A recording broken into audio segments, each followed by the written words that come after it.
now. You know, we've had a really challenging year with COVID. I think children have spent a lot of time indoors, or maybe with limited opportunities for interaction or limited experiences. And I think there's also lots of opportunities to, lots of need to spend more time outdoors. You know, the NHS recommends that young children spend at least 3 hours a day doing active play. And active play is much easier to do when you're outdoors and you have more space and you kind of have that freedom of movement. And children need to balance an increasing amount of time using screens as well with outdoor play and that kind of creative, hands-on experiential play. And I think this summer presents this really wonderful opportunity for us, for us to offer more time and space for children to explore the outdoors. And I think Tiny's really keen to support a summer of play, a summer of wonder. You know, there's been a lot of conversations about children falling behind over COVID and, you know, needing to catch up.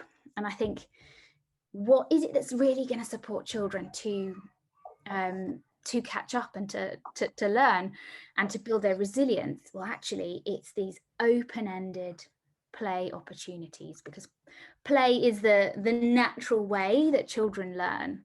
So if we want them to catch up, then we need to offer them plenty of time and space and stimulation for really rich and open-ended play.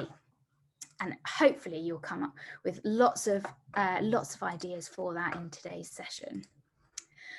And I think another point is worth saying as well is that, you know, there is a climate crisis, and actually how, as practitioners or as parents, can we think about using resources that won't cost the earth, that are going to be more sustainable? And actually it's these free, readily available resources that can present the best opportunities for really creative, open-ended play. And they don't clutter up your home or your early years setting, and they don't cost the earth, and they're not bad for the planet. So good for the planet, good for wallet, good for learning, and really fun. So it's a kind of all-round win-win. And hopefully today you'll come away with tons of practical ideas that Paula's going to talk us through for activity suggestions that you can do this summer with your children, whether you're a parent or a practitioner, getting out and about and really making the most of the wonderful opportunities that nature can offer us. So before I hand over to Paula, who's going to introduce herself, just want to really quickly give a little introduction to who Tiney is. So Tiney is an early years organisation founded by the team from Teach First, an educational charity. And we're supporting a new generation of childminders to give more children really high quality early years. Hi, Laura. Hi. So I know we've got quite a few tiny childminders today. If you're a tiny childminder, can you just wave so people can see who you are? Wonderful. And, you know, at the centre of our educational philosophy is this idea that, you know, child-led learning is the most powerful way that children can learn, through open-ended play experiences. And this is a really powerful way that children can learn and develop. And in tiny home nurseries, children learn in this kind of playful, child-led way in a really homely environment as well. Great. So without further ado, I'll pass over to Paula to introduce herself. Great. Can everyone see me? Hi. Hello. I'm Paula. Can everyone see me? Okay. I can't see myself, but hopefully you can see me. Am I coming over clearly? Yeah. Great. All good. Lovely, thank you. So I'm Paula. Lovely to speak again with Tiney. We actually had a previous little webinar, and it was so nice to meet some of you, and I can see that many of you have rejoined tonight, so that's wonderful.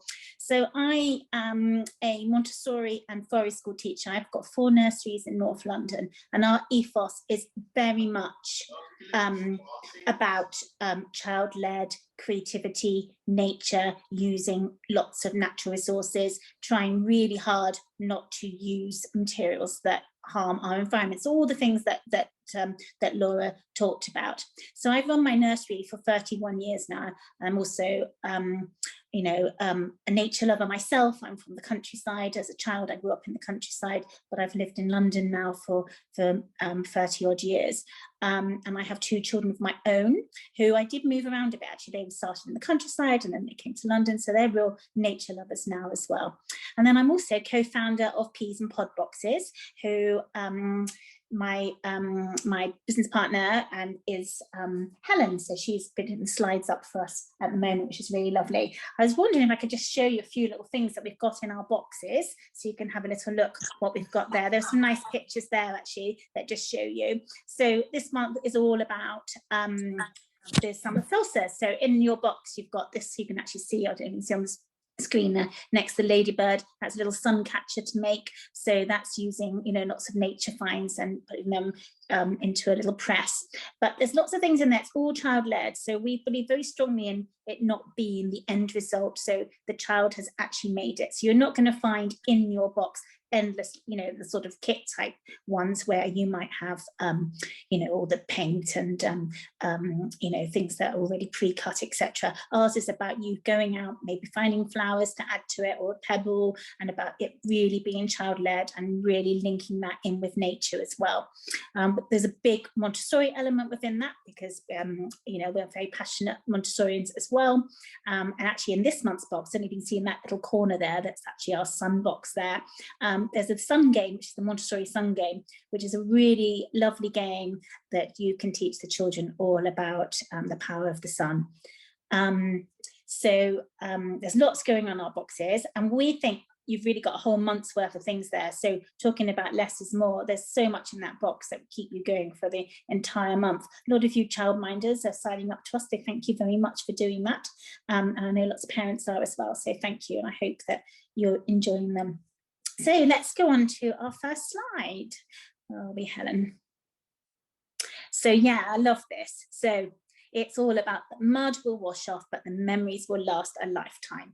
You know, your children aren't going to remember watching TV and on computers. They're going to remember the memories that you built with them, and particularly the summer school, because they're quite long, aren't they, the summer holidays.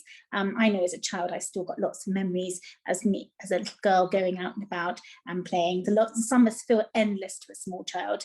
I'm sure they do to some of your parents as well, but you know, to a small child they seem endless, and you know, if they're hot, and you know, all the lovely fun things that you can do together. So you know, we're thinking here about stuff that you can just find around your home. So we're going to concentrate a bit about bubbles and chalk and water in this presentation, but you know, I'm going to kind of bring a few more things into it as well. So we love egg boxes at my nursery. You know, so many things you can do with egg boxes for collecting and scooping and pouring, etc. And you can cut them and make them into all sorts of things. So you know, good to start collecting your egg boxes and all your recycling things ready for the summer. The next slide, please, Helen. So here we are. So here, look, what fun is this? This is just simply buying some bubbles. Now, we're just saying that go to those, you know, the pound stores, you know, don't go spending lots of money on these things, but children love bubbles. We're actually going to give you a handout at the end that does tell you how to make your own bubbles at home as well. But, you know, what fun is that? You know, running around in a field catching bubbles. What lovely childhood memories are they? You could also do making foam bubbles. Again, we'll give you the recipe for that, but that's just simply whisking soap and water together. It just gives them another sensory experience with that as well. Here we are, those children are doing that. This is actually in my nursery, some of these things. You know, you could add colours to them as well. In fact, what these children enjoyed doing mostly was just holding them in their hands and clapping, and then all the bubbles flew everywhere. So that was really fun. But, you know, you can make an ice cream shop out of this. You can make some cardboard cones from, you know, bits of old cereal boxes. You know, they would just love doing that and do all different colours on them as well. You could get some petals maybe and sprinkle on the top as sprinkles, or some leaves. They can cut them up with scissors. So really being imaginative with their play, so they can be really, really creative. You know, children absolutely naturally play if you give them the opportunities to do that. I think they have too much time now going off to classes where I think as parents we feel guilty. We want our children to be doing everything. We want them to have all these experiences, but they're having, you know, such a, you know, fantastic foundation if they can learn to play and be creative in a very child-led way. Next slide, please, Helen. Yeah, great resources, chalk. So I'm a real chalk fan. So you can go and buy these again, they're inexpensive. And you can get these from, again, from the pound store. Buy these big chunky chalks. We sometimes buy the egg ones as well. So those sort of egg-shaped ones, they last a bit longer. Perfect to take out. You can just pop them in your bag and then take them out with you. I feel like they have the most enormous play value. We're going to do a little breakout session in a minute and just talk about different ways that we can use chalk. So just really using your imagination of how you could use that. For example, we could you could make an ice cream store. So you're drawing your ice cream store. So rather than building it, you're drawing it on the ground. So the child, you could like draw the outline for them. You could do this together. Maybe you'd have your bubble foam as well within it, and your cardboard tubes. But you've drawn your shop, and you've drawn your counter, and you've drawn your till. So that's just one way that you could use chalk. So I think Laura's going to organise a little breakout session for us now, so that we can have a little, discussions together and think of ways that you might like to use chalk with your children. Welcome back, everyone. Hopefully that was an interesting opportunity to hear, come up with some good ideas. And it'd be lovely to hear some of the ideas that you came up with in your groups. Does anyone want to share? And feel free to unmute yourself if somebody in your group came up with a great idea about what you could do with chalk and a spray bottle. Unmute yourself. Shalimar had a great idea about following the pattern. Tell us more about that. Amifa, tell us more. I think she was just saying that you would create a pattern and then the children can follow along, alongside it. So I hadn't really thought about that. Great. So what, with the chalk, you could draw a kind of obstacle course or something and the children would follow along. Yes, exactly. Or feel free to add, Shalimar, if I haven't fully. It's okay, darling. I lost you just before we came back from sorry about that. It's okay, Amifa, but thank you so much. Yeah, basically, Laura was saying that in order to teach symmetry or any follow the pattern, it would be nice to use chalk as to start with, and then let the children follow and see how many patterns they come up with. And not necessarily always you can use it on the floor. You can actually use it on your brick walls as well, depending how much cleaning up you would like to do afterwards. Great, thank you, Shamila. Lovely. Anybody else? Feel free to unmute. Yes, Jessica. Hi. In a group, we came out with quite a few suggestions that first of all, we wanted to start with giving the younger ones, let's say the 1 year children, the opportunity also to enjoy the outdoor play.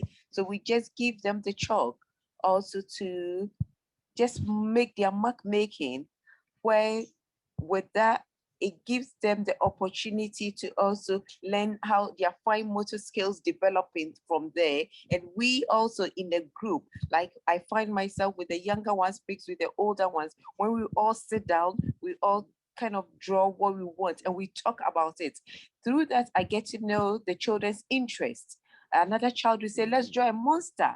And then we all draw monsters. Then I get to know what they want. And then we bring it indoors and build from there. So chalk activities do that. And someone else did say something about spraying patterns as well. Oh, no, it was just said. There was something. I think I got too much of the pattern that I forgot what was said. Anyway, if anybody has joined, yeah, and I love what you're saying about how these open-ended resources are an opportunity for us as parents or practitioners to learn about the children's interests, because they can take them in a new way, and younger children will interact with them in one way, and older children in a different way, and actually it can go in any direction, and that's an opportunity for us to learn about what the children want to explore, what they're interested in, and their needs, so we can then that will inform what we do next with them. Lovely, thank you. And there's been a couple of nice ideas in the chat as well here. So Heidi said use the chalk on different types of surfaces. So wood, metal, plastic. Hi Laura. Yes. Sorry, yeah. I was just asking a question because I thought that it was using the chalk and the water so to make an activity using those two, isn't it? Yeah, that was. What would you do if you had those two things? Yeah, so I think in a group we discussed about you can use the chalk and then you can use the chalk to draw a picture and then use the water as well. So you combine the two to create a beautiful picture for the children. Or you can even break the chalk and then they can spray the water on the chalk and it's going to spread out. Yes, that lovely kind of dripping effect. Or you can make chalk paint by grinding up the chalk and mixing it with water as well. Yes, of course, yes. Lovely ideas, thank you.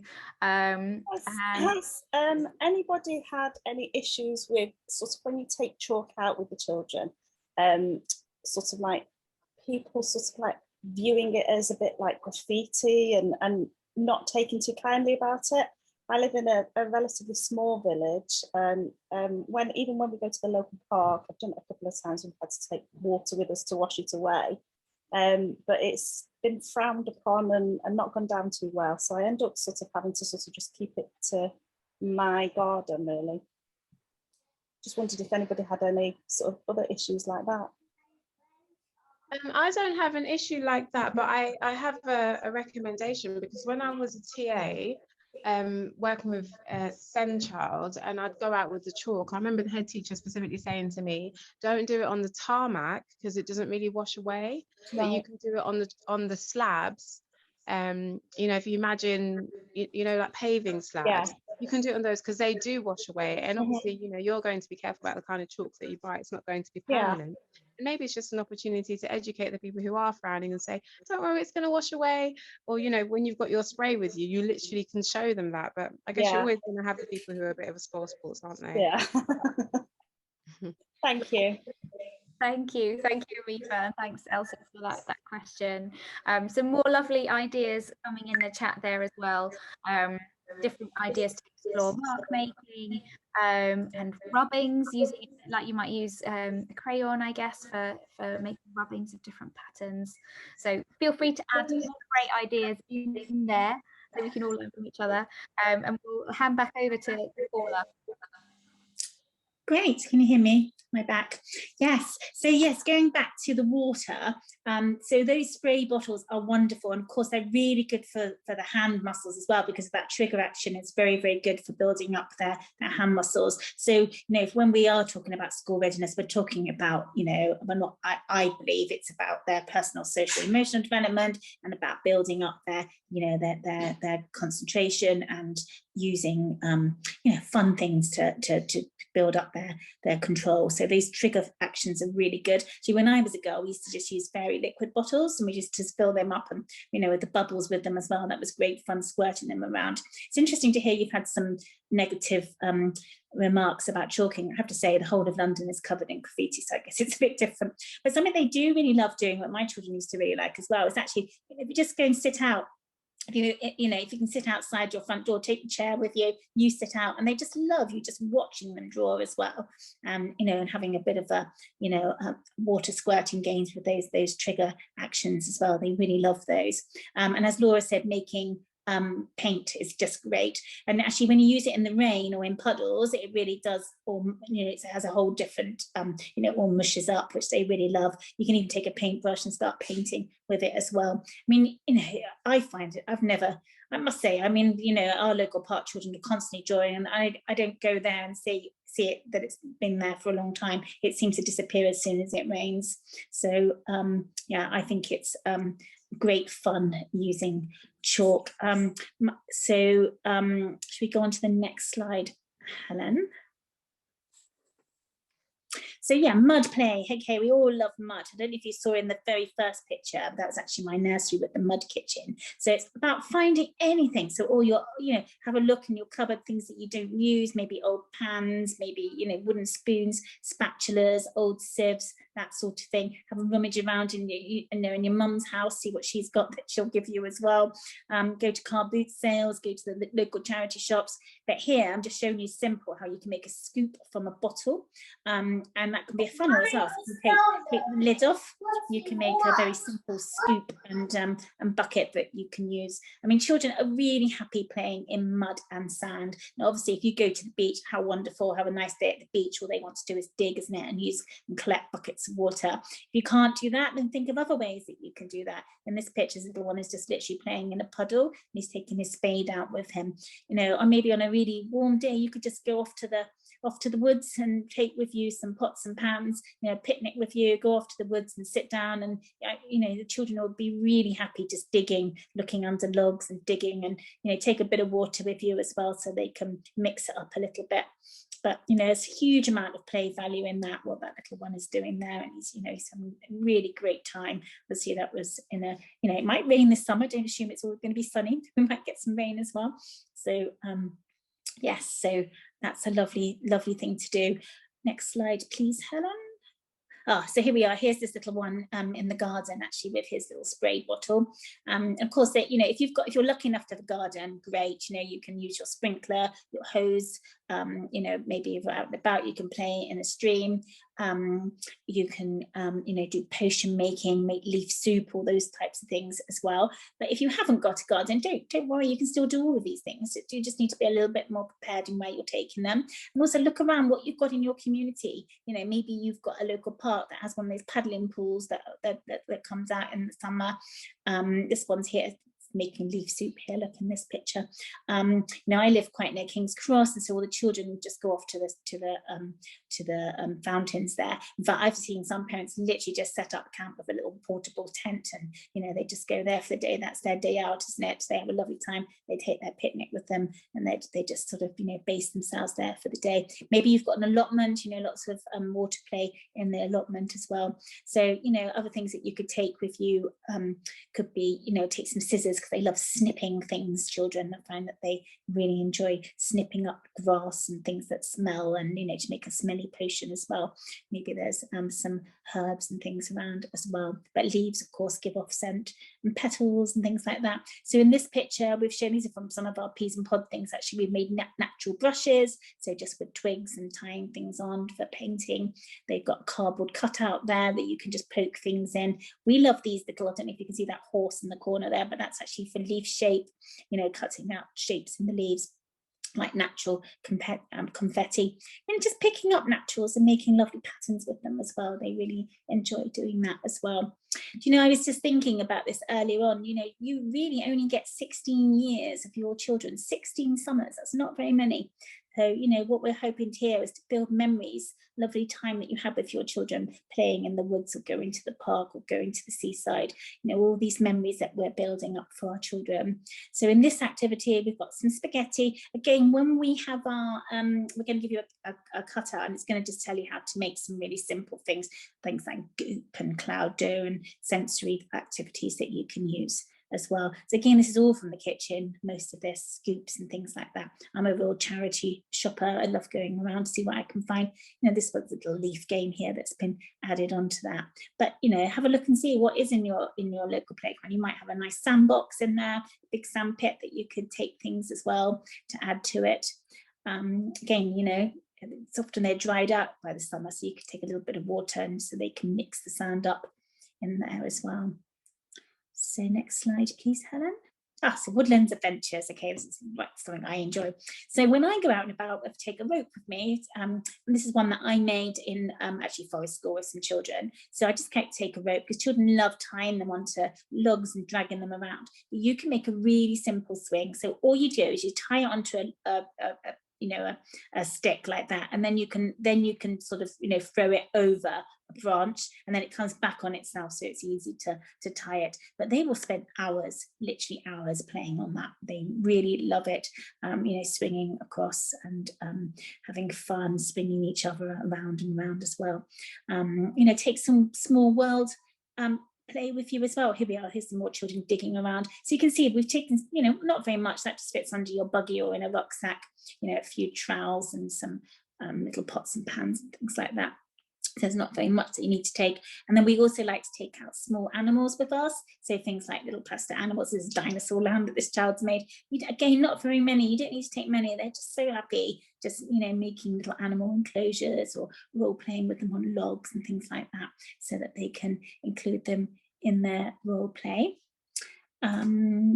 Next slide, please, Helen. So here, this is telling us to start your summer box now. So you've got all sorts of things in here. So you can see I've got things for potion making there. So bottles, this is a sort of pump action one there that I've got. Your shampoo bottles are really good. Just start collecting now for all your potion making.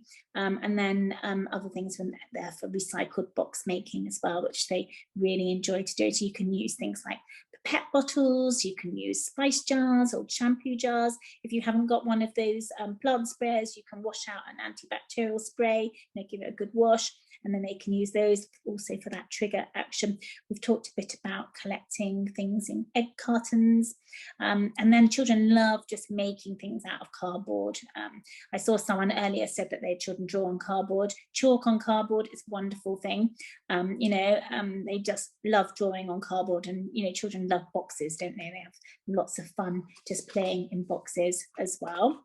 You might decide to just have a little search for bugs and things under things and collect them in some of those margarine tubs. When I was a little girl, I loved nothing more than collecting some worms or snails or whatever, and punching some holes in the top of a margarine tub. That was always a fun. You've got your little pet then for the day as well, which is rather fun as well. And then they can come alive with their imagination and their stories. Next slide, please, Helen. So we were saying later on we are going to give you some ideas of things that you can make, but here's just some. So bubble mixes, lots of different sensory fun. It can just be rice and pasta, it can be lentils, that sort of thing, to give them more experience with sensory. You could dye them if you like. There's all sorts of things you can do and be really elaborate if you've got the time. Personally, I don't have the time for that, so I just give them the natural ones, which they really enjoy. Goop is so quick and easy to make. It's simply just corn flour and water, so that's a lovely sensation for children. Cloud dough is simply flour and oil, so that's a really easy one. It sort of keeps its shape a bit like sand. Salt dough is always a lovely one, isn't it?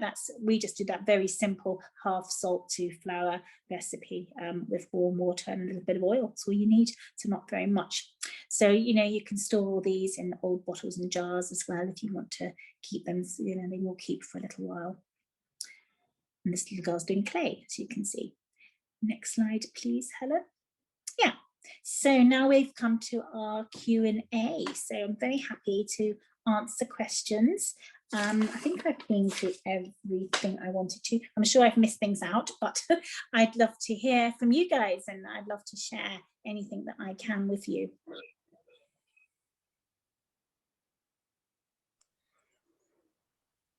So feel free to unmute yourselves or pop any questions in the chat. But yeah, equally, feel free to talk if you prefer. Yeah. Could you give us a recipe on how to make? Sorry, can you hear me? Yeah, I can hear you. Hi there. Hi. Sorry, can you give us a recipe on how to make Play-Doh, please? Because I'm not very good at making that. Yeah. I think we're going to put that actually in our. We're going to give you all a sheet so that you can. It's got like a little handout sheet with a few recipes and things on it. But I just make salt dough. So I normally do half salt to flour. Then I put, about half a cup of oil, just vegetable oil, and then warm water. And then you can put colouring or any kind of sensory things into it, petals or anything you can find, spices. It's just less expensive. I find it works perfectly. There's loads of things out there with cream of tartar and then cooking them, etc. But personally, I just think, we haven't got time for that, have we? We're busy people. So, something that's quick and easy, that's what I go for. I find it works really well. And children like homemade Play-Doh so much. As I say, you can add all your oils into it or whatever, different colours, etc., which they really love. Yeah, thank you very much. You're welcome. Great. Paula, we've got a question from Emma who's saying, have you got any specific ideas for mud kitchens? She's just built one and she's not 100% sure what to do with it. So really, it's follow your child, you know, just give them, so they need some mud, obviously, so they can get mud. So if you've got an area in your garden that they can just dig it from, perfect. If you don't have that, then you could just, you know, you could fill a bucket with soil for them, so they can get their mud from there. Within my nursery, we've actually got a mud pit where they can just come and access mud. And then really, you know, just anything you can find, spoons, old buckets, you know, sieves, or anything that's, you can go to the charity shop, find all your kitchen, every kitchen item you can think of, basically you can use in a mud kitchen, you know, from garlic presses to, you know, sieves and all that kind of stuff, anything that you can find, spatulas, they love those little muffin trays, you know, and little cup cases and things like that, so they can make cakes and mud pies and things like that. So really, they do need a bit of water as well, obviously, so that they can mix it around. So they just need mud, basically, and a few items, and just follow your child, let them follow your, you know, follow their play. You usually find they are basically just mimicking what you do at home, so you'll probably hear them cooking something in their kitchen that you cook at home, so you'll probably hear them stirring and adding things. They'll probably say, I'm making a, you know, whatever, spaghetti bolognese or whatever it is that you like to make at home. That usually is where it comes from. And then just give them some leaves and petals and things like that as well, so that they can mix them in a bit. They enjoy to do that. The other thing that I would like a lot are basters, so children can transfer, again, good for building those hand muscles, and pipettes and things like that, so they can transfer water. Jugs, they love, of course, for pouring and transferring. But if you can't do this in your home, do exactly, you know, take it to the woods. There's no reason why they still can't do mud play. You just, you know, it's always somewhere. If you're not near the woods, go to your local park. You know, there's always a bit in the park that you can find, that you can dig in as well. So I think, you know, we can all access it somehow. Just let them be little, let them play. That's what my message is to all of you. Let your children have fun. You know, that's they will make their own fun if you just give them a few little resources and the opportunities. Absolutely. Thank you, Paula. And I think also, you know, if they're cooking in the mud kitchen, you can think about how can you extend that with, you know, literacy, like can they make a menu to go with what they're making? So then you're bringing in opportunities to do mark making or literacy, or you know, writing in a way that's really contextualized with their interests. Absolutely. Yeah. Lovely. Sandrine is saying, what about if you've got no garden, or if the weather is too bad to go out? Do you have any ideas to bring the outdoors in? Oh, well, there's lots of ideas for that. That's where, you know, all that lovely summer collection that you had would come in. So keep all your bits of cardboard. You can actually open them all out flat as well, and then just, you know, bring leaves in, twigs in. They could make a jungle on the piece of cardboard, so they could actually make their own playscape. You could use all your, you know, small world play, like plastic animals or whatever they've got, building blocks, and build on that as well. They would really enjoy that. There's no reason why you can't do your potion making inside. Bring that in. Actually, do you know what I used to do when mine were little? Actually, I used to let them play in the bath. They can make so much. You know, it doesn't matter. It's not just bath time. You know, they would actually get in the bath and make their potions in the bath with rose petals and, you know, bottles, etc. So they were really happy doing that. So it's a good way to do that. Nice also, of course, to cool them off. You know, if you haven't got a paddling pool or water source, pop them in the bath. They love sink play, children. They love to stand by the sink and play with water. So that's another nice thing to put out for them as well. So yeah, bringing more inside and just you know, what, just have a look, you know, if you haven't got a garden, so you might have to like think a bit, you know, a bit more. So you might think, okay, maybe I had some flowers and my flowers are now drooped, you know, I just need the petals. So you could just use the flowers, just use the petals from those. That could be in your potion making. You could be cutting up the petals, cutting up the stems. So, you know, that's another way that you can use them and bringing the outside in. Absolutely. And I think also having maybe a little seasonal display in yeah, that's lovely. Which might just be, you know, if you haven't got much space, it might just be a little bit of wall or a windowsill where you've got, you know, some flowers, or collect something from a walk and bring it in and make a kind of little seasonal mini museum indoors. So you're kind of, yeah, bringing the outdoors in and making that connection with an experience they've had outdoors, and bringing it into the home. Lovely, thank you. Any more questions? As you can see, Paula's a font of knowledge and ideas, so feel free to ask away. Shimal is asking, does anyone have a recipe for making some foam out of chickpea water? How might you use chickpea water? So see, I happen to know that just because chickpea water is often used to make vegetarian meringues, so that's why I know it froths up.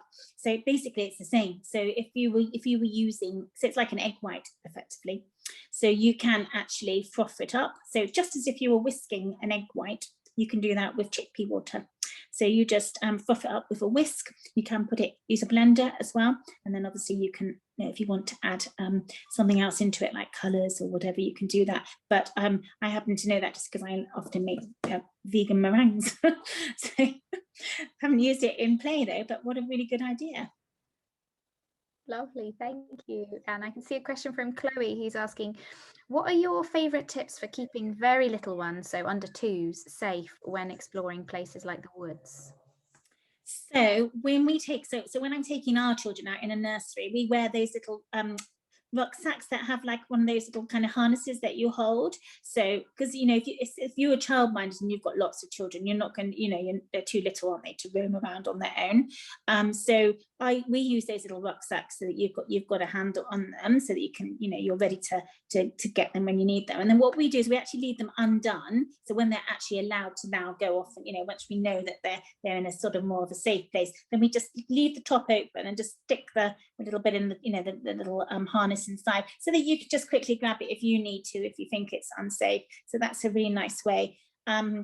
2-year-olds don't necessarily understand boundaries like we do in forest school, because they don't, they're still learning. We do take our little ones out actually to forest school, but the answer is, don't let them roam too far because they're too little. So it's about giving them a bit more of a contained space, really, because they're too little and they don't understand at that age, but they still need freedom. If it's just one of you, one-on-one, perfect, you can let your child roam and you can just shadow them and walk behind them and give them opportunities to really look at the ground and look at nature and touch things and explore that way. Lovely if you can do that.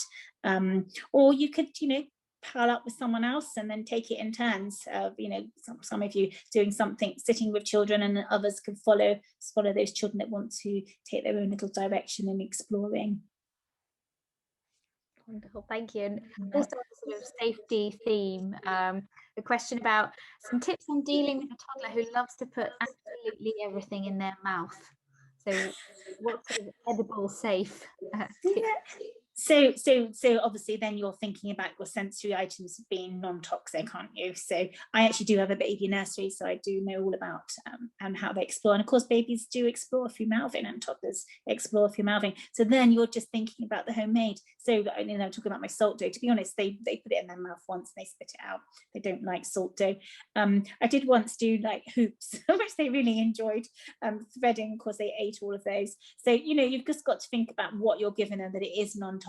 So any of these kind of things, you wouldn't give them chickpeas because obviously they could stick them up their noses and things like that. So you wouldn't give them chickpeas, but you can give them spaghetti. They're not going to, dyed spaghetti, dried spaghetti or whatever. That's going to be no harm. Sometimes we make our own sand from cereal, like pops, like those rice pops, and then grind them up. That makes a nice sand for them as well.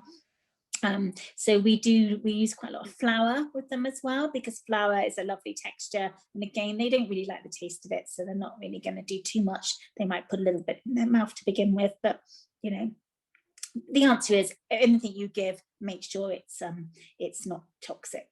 You could try making edible paint, which is just natural yogurt with I've done that.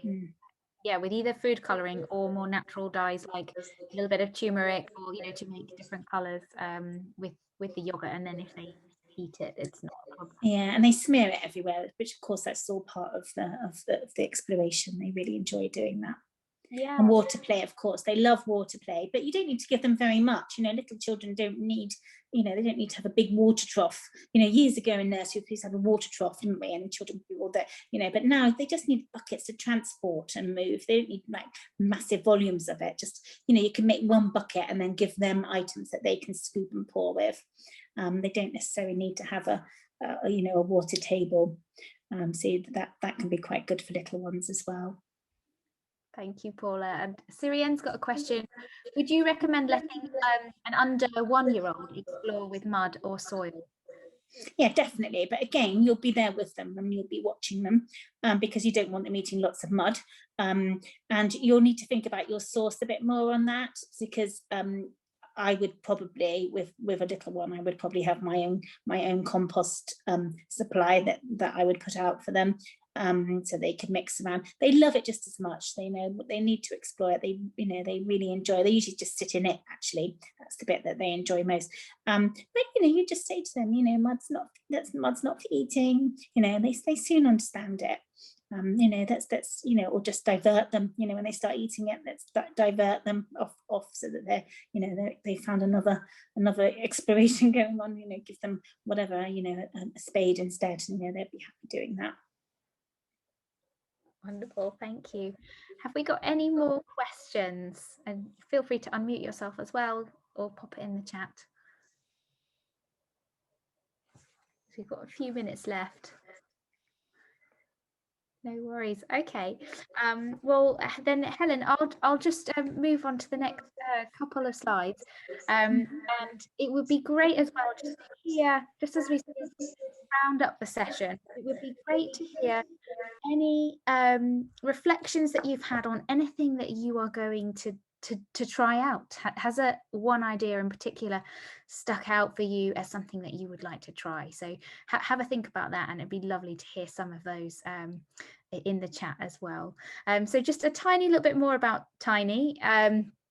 For those of you who may be curious, we are an early years organisation about training brilliant childminders and with end-to-end partners for all at-home childcare businesses. So we support people to train and register to become a childminder, help them to find customers, help them with the running of their childcare business through an app and technology resources that we've got to support the billing process, and we help them to grow professionally with training webinars like this one today.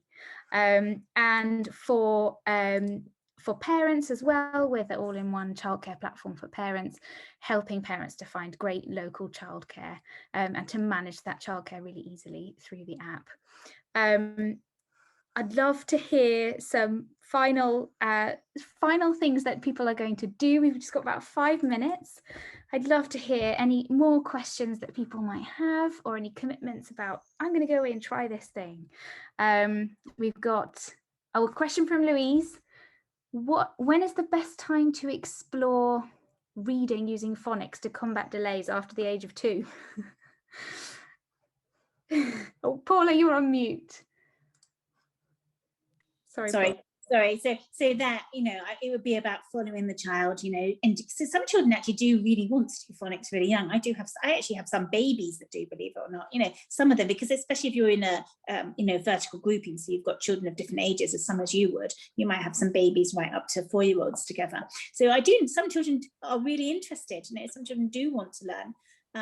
But I wouldn't be making it a formal lesson, you know, they'd just be listening in, you know, just when you're looking at books, or maybe again with your chalks, you know, draw your chalks and, you know, draw some of it, write their names, start with that, noticing, you know, things around them, noticing signs, that sort of thing. I notice a lot of children notice the letters in the word slow. So obviously that's written on the pavements quite a lot as well. But yeah, I would say follow your child, observe, see if they're interested, and then you can start to introduce it. That's great, and it feels like that's the real theme, isn't it, Paula? Follow the child. And actually, yeah, these resources are open-ended, so the children will take them in we don't know, whatever direction, and actually we can learn from them just by watching the surprising ways that they might take things. Lovely reflection here from Emma, who's saying she's going to try the patterns with chalk, and how it's made her think about needing to structure a bit less perhaps, and just providing more tools, and seeing where the children take those. So thank you, Emma, for sharing that. Lots more people inspired by the chickpea water. I'm curious about that one too. And making potions with saucepans and anything they find in the garden. And Michaela's going to go and do some water play tomorrow. So we'll try some chalk patterns, and let them go and explore. So yes, and Chloe taking a bucket of water and some pots and scoops out and about, and see what happens and where the children take those. And Estelle nipping to the recycling bins before they're emptied to just collect some great boxes and tubs, and see where the kids might take those. Absolutely lovely. Well, some more ideas coming in there. Going to the charity shops, says Elsa. They're open again now. Yeah, a great place to, again, pick up inexpensive things. And we don't need to buy tons of new plastic things. Actually, children don't necessarily need that. And actually, there's tons of real objects. They're more interested often in real objects, aren't they? Wonderful. Well, just a huge thank you from us. Thank you for joining us on a sunny evening. Lovely to see so many of you. And a huge thank you to Paula and to Helen as well from Peas and Pod for all of these fantastic and inspiring ideas. I hope you're itching to get involved and get stuck in with your kids this summer and have a really rich and open-ended summer of play, because we all need it. Us just as much as the children. Yeah, just enjoy your children. That's my message to you. Enjoy them. They grow up so fast. Having now my daughter turned to 19, so I know how quickly, and it's so true. 16 summers, not many. That takes it home, and once they get 16, they don't want to be with you. So it's take that on board. Just enjoy them and just be relaxed and follow them. Let them dictate their fun. It's so important. Wonderful. Well, thank you very much, everyone. It's been lovely to see you, and have a lovely rest of the evening. Thank you. Bye. Take care. Thank you. Bye-bye. Bye. Bye. Bye. Bye. Thank you. Bye.